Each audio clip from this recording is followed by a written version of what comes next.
జగన్మోహన్ రెడ్డి గారి పాలన వచ్చి దాదాపు 3.5 సంవత్సరాలు దాటిపోయిందండి. ఈ 3.5 సంవత్సరాల పాలన మీద మీ అభిప్రాయం? పరిపాలన అంటే పరిపాలన ఏముంది, ఇక్కడ పరిపాలన ఏమీ లేదు. సచివాలయాలు పెట్టారు, ఒక 50 మంది గ్రామ వాలంటీర్లను పెట్టారు మా గ్రామంలో. 1వ తారీఖు పెన్షన్ ఎత్తారు వాళ్ళు. తర్వాత ఇక్కడ ఏముండదు. 50 మంది కంటే 50 మందికి జీతాలు ఎంత ఇవ్వాలా, అసలు ఏం జరుగుతుంది, వాళ్ళు ఏం చేస్తున్నారు ఏందనేది ఏమీ లేదు. ఆఫీసులకు పోతే అంతా వాళ్ళే కనపడతా ఉంటారు. పరిపాలన ఏముంటుంది, పరిపాలన పెద్ద ప్రత్యేకంగా ఎక్కడ రోడ్లకు కానీ మాకు ప్రతి సంవత్సరం ఇక్కడ ఈ ఊరికి కేంద్ర ప్రభుత్వ నిధులు 18 లక్షల నుంచి 20 లక్షల దాకా వచ్చాయి. దానికి మ్యాచింగ్ గ్రాంటు మేము ఒక 20 లక్షలు ఎన్ఆర్జీసీ గ్రాంట్ల కింద 40 లక్షల రూపాయలతోటి ఈ ఊళ్ళో సిమెంట్ రోడ్లు బ్రహ్మాండంగా పోసేవాళ్ళం. ఇప్పుడు పంచాయతీ నిధులన్నీ ప్రభుత్వం కాజేస్తుంది. ఈ ఊళ్ళో ఇప్పుడు 3 సంవత్సరాలు కొత్తగా వైసీపీ పార్టీ వాళ్ళే ఇక్కడ సర్పంచ్గా గెలిచారు. పాపం అతను మట్టి పోయాలంటే ఇక్కడ లారీ మట్టి పోయడానికి డబ్బులు లేవు. పంచాయతీ నిధులు కూడా ప్రభుత్వం కాజేస్తూ ఉంది.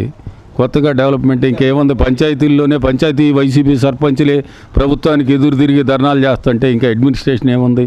పైగా రోడ్లకి ఫండ్స్ ఏమి కేటాయిస్తున్నారు, బడ్జెట్లో కేటాయించేది ఏముంది, దానికి కేటాయించిన దానికి ఖర్చు పెడుతున్నారా, నిధులేదు చెబుతూ ఉన్నారు. పోతే రాజధానిని మాకు దగ్గరలో ఇక్కడ రాజధాని ఉంది, రాజధానిని శంఖ నాకు ఇచ్చారు, రాజధాని దారిని రాజధాని పోయింది. పోలవరం ప్రాజెక్టు పోలవరం దారిని పోయింది. నిన్నగాక మొన్న అమర్రాజా ఫ్యాక్టరీ వాళ్ళు కూడా పోయారు. ఈ రాష్ట్రంలో ఎవడు పరిశ్రమలు పెట్టేవాళ్ళు లేడు, వచ్చేవాళ్ళు లేడు. ఈయనేదో అమ్మఒడి అంటున్నాడు, వేస్తున్నాడు, అమ్మఒడి అంటాడు. అమ్మఒడి మాత్రం ఎంతమంది, ఇలానే సంక్షేమ పథకాలు చంద్రబాబు కూడా ఎలక్షన్ ముందు చాలా పెట్టాడు. పసుపు కుంకుమ అన్నాడు, 10,000 రూపాయలు ఇచ్చారు. అప్పటికి డబ్బులు అంటే తెలియదు జనానికి. అబ్బా 10,000 ఇచ్చాడే అనుకున్నారు. డాక్వా రుణాలు రద్దు చేశారు, చేశాడు. రైతులకు రుణమాఫీ చేశాడు. 3 విడతలుగా 4 విడతలుగా రుణమాఫీ. దాదాపు 95,000 దాకా పోయిన వాళ్ళు ఉన్నారు, 1,20,000 పోయిన వాళ్ళు ఉన్నారు. ఓట్లే అడ్మినిస్ట్రేషన్ కరెక్ట్గా లేకుండా నీ సంక్షేమ పథకాలు ఇవన్నీ ఎన్ని పెట్టినా ఇక్కడ ఓట్లేసే వాళ్ళు ఉండరు. ఏముంది, అమ్మఒడికి ఇస్తున్నాడు 18,000 ఇస్తున్నాడు, 16,000 ఇస్తున్నారు. అవి కటింగ్ చేసుకుంటా వాళ్ళు తిట్టే వాళ్ళు ఎక్కువైపోయారు. ఇస్తున్నారు. అయ్యే బుడ్డికి 70 రూపాయల బుడ్డిని 200 చేశాడు. మళ్ళీ ఇప్పుడు తగ్గించి 150 రూపాయలు చేశాడు. వాడికి ఇచ్చేది 18,000 అయితే ఆడవాళ్ళు లెక్క వేసుకుంటున్నారు. మా ఆయన 36,000కు తాగుతున్నాడు, ఊరకేమి ఇట్లేదని. అడ్మినిస్ట్రేషన్ ఏముందండి, అడ్మినిస్ట్రేషన్ లేదు, మట్టి లేదు. ప్రజల్ని ఏదో చంద్రబాబు గెలిచాడు, ఇతను 151 సీట్లు ఎన్నో గెలిచాడు. ఆయన చేసిన అయ్యో పథకాలు కొద్దిగా మెరుగు చేసుకొని శుభ్రంగా పరిపాలించుకుంటే పోయేది. ఇదంతా కక్షపూరిత రాజకీయం ఈ రకంగా చేసుకొని తక్కువ టైంలో నాకు తెలిసి ఆంధ్ర రాష్ట్రంలో ఏ ముఖ్యమంత్రి స్వతంత్రం వచ్చిన కాడ నుంచి ఇంత తక్కువ టైంలో ఎంత తిట్లు తినేవాడు ఎవడూ లేడు. మీరు ఎక్కడైనా అబ్జర్వ్ చేయండి. ఎందుకు తిడుతున్నారు, ఎందుకు చుడుచుకుంటున్నాడు. ఆయనేమో నేను పథకాలు ఇస్తానని అనుకుంటున్నాడు. ఇక్కడ జనంలోనే తిట్టేవాళ్ళు ఎక్కువ అయిపోతున్నారు. మరి అది పరిపాలన అట్లా ఉంది. ఈ వాలంటరీ వ్యవస్థ తెచ్చాము, దానివల్ల సంక్షేమం ప్రతి ఇంటికి వెళ్తుంది అంటున్నారుగా, అసలు దానివల్ల ఉపయోగం ఉందంటారండి? వాలంటరీ వ్యవస్థ తీసుకొచ్చారు. ఈ ఊళ్ళో 14 వార్డులు ఉన్నాయి. ఒకవేళ వాళ్ళు చేయదలుచుకుంటే 300 ఇళ్ళు, గడప ఉండేది 150 గడపలు. 150 గడపలకు ఒక ఉద్యోగస్తురాలరా 14 మందిని పెట్టుకుంటే సరిపోరా? 50 మంది అవసరమా? అంటే వాళ్ళకేదో ఉద్యోగాలు వచ్చినాయి, వాళ్ళకి వ్యతిరేకత అని కాదు. ఇన్ని లక్షల కోట్లు అప్పు అయిపోయింది. చంద్రబాబు 1,60,000 కోట్లు ఎంతో అప్పు చేస్తే ఇవాళ 8 లక్షల కోట్లకి పోయింది. నీకు ఎక్కడ ఏం కనపడదు, ఎక్కడ పని చేసినట్టు కనపడతల్లా.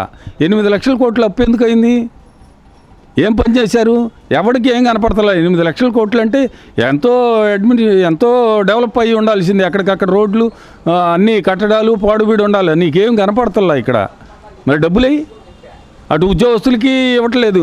ఎవరికి ఇస్తున్నారు? 1వ తారీఖు జీతాలు లేని అడ్మినిస్ట్రేషన్. ఇక గవర్నమెంట్ సంగతి చెప్పుకోవాలంటే 5వ తారీఖు వచ్చింది ఇవాళ. ఇంకా చాలా డిపార్ట్మెంట్లు జీతాలు రాలేదు. 15వ తారీఖు పెన్షనర్లకు అయితే 20వ తారీఖు దాకా రావట్లేదు. నీకు అడ్మినిస్ట్రేషన్ కరెక్ట్గా ఉంటే అన్నీ కరెక్ట్గా జరుగుతాయి. 1వ తారీఖుకే వచ్చేసేస్తాయి అన్నీ. నీకు ఎప్పుడైతే వాళ్ళు 15వ తారీఖుకి జీతాలు రావట్లేదు, పెన్షనర్లు 15వ తారీఖు దాకా రావట్లేదు, వీళ్ళకి 5-6 తారీఖులకు జీతాలు రావట్లేదు, వీళ్ళు ఇష్టం. ఇక గవర్నమెంట్ అడ్మినిస్ట్రేషన్ అక్కడే తెలిపోతుంది. నీవు డబ్బులు ఏమైపోతున్నాయో అర్థం కావట్లేదు.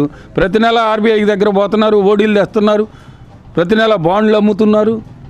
ఇంట్రెస్ట్ పైగా 6%కి తేవటమే ఒకప్పుడు గొప్ప. ఇవాళ 11% పోయారు. వీళ్ళు మామూలుగా సాధారణ మార్వాడి వడ్డీలు లాంటి వడ్డీకి తీసుకొస్తున్నారు ఆర్బీఐ దగ్గర నుంచి. వాళ్ళు ఇస్తున్నారు శుభ్రంగా. బస్ స్టాండ్లు తాకట్టు పెడుతున్నారు, గవర్నమెంట్ బిల్డింగులు తాకట్టు పెడుతున్నారు, ఏదేదో చేస్తున్నారు. ఏది మరి లెక్కరు 8,000 కోట్లు చంద్రబాబు టైంలో 8,000 కోట్లు వచ్చేది, ఇవాళ 16-17 కోట్ల ఆదాయం వస్తుంది. మరి ఈ డబ్బంతా ఏమవుతుంది? ఇసుక, మా కూరకు వచ్చిన ఇసుక 1,500-1,300 వస్తే అబ్బా ఎమ్మెల్యేలు అంతా దోసుకుంటున్నారు అన్నారు. అసలు ట్రాక్టర్ అమరావతి నుంచి ఊరు రావడానికే ట్రాక్టరోడే 1,000 రూపాయలు తీసుకుంటాడు. మా పిచ్చి జనం ఏమనుకున్నారు, 1,300కి అమ్ముతుంటే అబ్బో దోసుకుంటున్నారు, ఇసుకలో దోసుకుంటున్నారు అన్నారు. ఇవాళ 7,000 పెట్టి చచ్చినట్టు మెదలకుండా కిమ్మనకుండా కార్పించుకుంటున్నారు. మీరు ఇసుక గురించి చెప్తున్నారు, గతంలో ఇసుక మీద దోపిడీ జరిగింది, మేము పారదర్శకంగా తెచ్చామని చెప్తున్నారు కదండి. ఎవడండి చెప్పింది? పిచ్చోళ్ళు ప్రాపకాండ పనికి వస్తుంది. ఇక్కడ వైసీపీ వాళ్ళని పిలిచి అడగండి, అంతకుముందు ఎంతకి ఇచ్చారు? 1,300కి ఇచ్చారు. ఇవాళ 7,000. ఇంకా దోసుకునేది ఎక్కడ? దోసుకుంటానికి ఎట్టా? ట్రక్ వస్తుంది అమరావతి నుంచి ఇక్కడికి రావాలంటే 30 కిలోమీటర్లు. ట్రక్ వాడు కార్చిపోవటానికి 1,000 రూపాయలు తీసుకుంటాడు. 1,200-1,300కి అమ్మితే దోసుకునేది ఏంది? మట్టి దోసుకునేది ఏముంది దోసుకుంటానికి? అది కాదు, అమరావతి ఇక్కడ 30 కిలోమీటర్లు ఉంది. అక్కడ నుంచి తెచ్చి ఇక్కడ 1,200కి 1,300కి మాకు ఇసుక ఇచ్చారు. ఇవాళ 7,000 తీసుకుంటున్నారు. అసలు 1,300లో కిరాయి పోద్ది. మరి పోసేవాళ్ళు ఎవడు? వీళ్ళ తాతగాడు పోయి పోస్తాడా అక్కడ ట్రక్కుకి 1,300 రూపాయలకి? ఒకవేళ ఏదన్నా ఉంటే ప్రొక్లేన్ రోడ్ అక్కడ మిషనో పాడో వీడు పెట్టుంటారు, ఒక 100 రూపాయలు ఉంటే ఉండొచ్చు. అంతకన్నా దోపిడీ అనేది ఏమి ఉండదు. ప్రాపగాండ అలా జరిగింది. అది అంతే, అంతా ఒకసారిలో పోయింది. అన్నీ పోయినాయి, ముద్దులు ఒకసారిలో అన్నీ కొట్టుకుపోయినాయి, అయిపోయింది. మీ లోకల్ ఎమ్మెల్యే పనితీరుపై మీ అభిప్రాయం? అసలు మాకు తెలియదండి, మాకు పెద్ద సంబంధం లేదు, మేము పట్టించుకోము. ఎమ్మెల్యే ఎవరండి? మీ ఎమ్మెల్యే ఎవరండి? శ్రీదేవి గారు, ఉండవల్లి శ్రీదేవి గారు, తాడికొండ నియోజకవర్గం. ఆమెను పార్టీ వాళ్ళే ఆమె పనికిరాదని తీసేయాలనుకుంటే ఇంకా మేము చెప్పేది ఏముంది? ఇప్పుడు సొంత పార్టీ వాళ్ళే అసమ్మతి వర్గం కట్టారు, ఆమెను తీసేసి డొక్కా మాణిక్ ప్రసాద్ని ఆమె తీసేయలేదు, ఆమెను అట్టబెట్టి ఇన్ఛార్జిగా వేశారు. వాళ్ళే కొట్టుకు చేస్తున్నారు ఇక్కడ. ఇంకా ఉండవల్లి శ్రీదేవి పనితీరేముంది? అసలు ఉండవల్లి శ్రీదేవిని గురించి డొక్కా అని చెప్పాలంటే అదొక అసహ్యమైన వ్యవహారం. ఈ నియోజకవర్గంలో రాజధాని వస్తుంటే వీళ్ళు వ్యతిరేకంగా ధర్నాలు చేస్తున్నారంటే రాజధానికి వ్యతిరేకంగా వీళ్ళు అభివృద్ధి చేసేవాళ్ళ, అమ్ముడు పోయేవాళ్ళ? ఒక రాజధాని అంటే ఒక ప్రాంతం అభివృద్ధి జరిగింది, మూడు రాజధానులు ఉంటే 3 ప్రాంతాలు అభివృద్ధి చెందిందని చెప్తున్నారు కదండి. ఒక రాజధాని ఒక ప్రాంతం అనేది ఇవాళ కాదు చెప్పాల్సింది. ఒక రాజధాని వస్తే ఒక ప్రాంతం అభివృద్ధి చెందేదని అసెంబ్లీలో బిల్లు పెట్టినాడు జగన్మోహన్ రెడ్డి, జై కొట్టినాడు చెప్పాలా. 3,000 అమరావతి రాజధానికి మద్దతుగా అతని పార్టీ సపోర్ట్ చేశాడు కాబట్టి 34,000 ఎకరాలు రైతులు ఇచ్చారు. ఎవడమ్మ మొగుడు సొమ్ము ఉందో అక్కడ ఎకరం ఇవ్వమనండి. ఈ ఊళ్ళో ఎవరినైనా, ఇక్కడ కాదు ఎక్కడైనా కానీ వాడు 1 ఎకరం ఇస్తే ఇప్పుడు పంచాయతీ రైతు భరోసా కేంద్రాలు కడుతున్నారు, సచివాలయాలు కడుతున్నారు. వాడిని 1 ఎకరం ఇవ్వమనండి, వాడి చేలో కడతారు. 1,200 గజాలు ఇంటి ఉంచుకోమనండి, 3,600 గజాలు గవర్నమెంట్కి ఇవ్వమనండి. మరి రేటు వస్తుందిగా 1,200 గజాలకి. ఎవడో ఆ మగవాడిని వచ్చి ఇవ్వమనండి. వాళ్ళు 34,000 ఎకరాలు ఇస్తే ఇవాళ పాడు పెడతారా దాన్ని?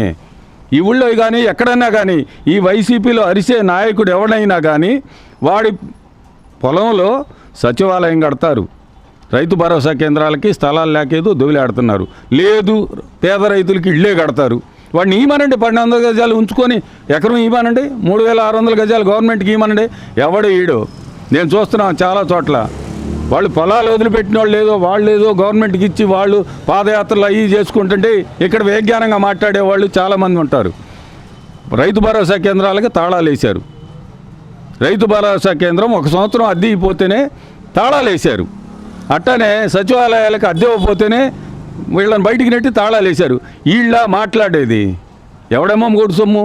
రైతులు కష్టపడి తాతల కాలం నాటి సంపాదించుకున్న భూములు వాళ్ళు పాదయాత్రలు చేసుకుంటూ వాటికి అడ్డాలు పెడతారు, విజ్ఞానంగా మాట్లాడతారు. గుంటూరు జిల్లా ఎమ్మెల్యేలు నిజంగా మాట్లాడాలంటే అమ్మటి రాంబాబు అయినా ఇంకోళ్ళు అయినా ఇంక వీళ్ళు ఏంటంటే డెవలప్, నీకు రాజధాని వస్తుంటే నీ జిల్లాలో వద్దనే వీళ్ళు డెవలప్ చేస్తారు ఆ రాష్ట్రాన్ని.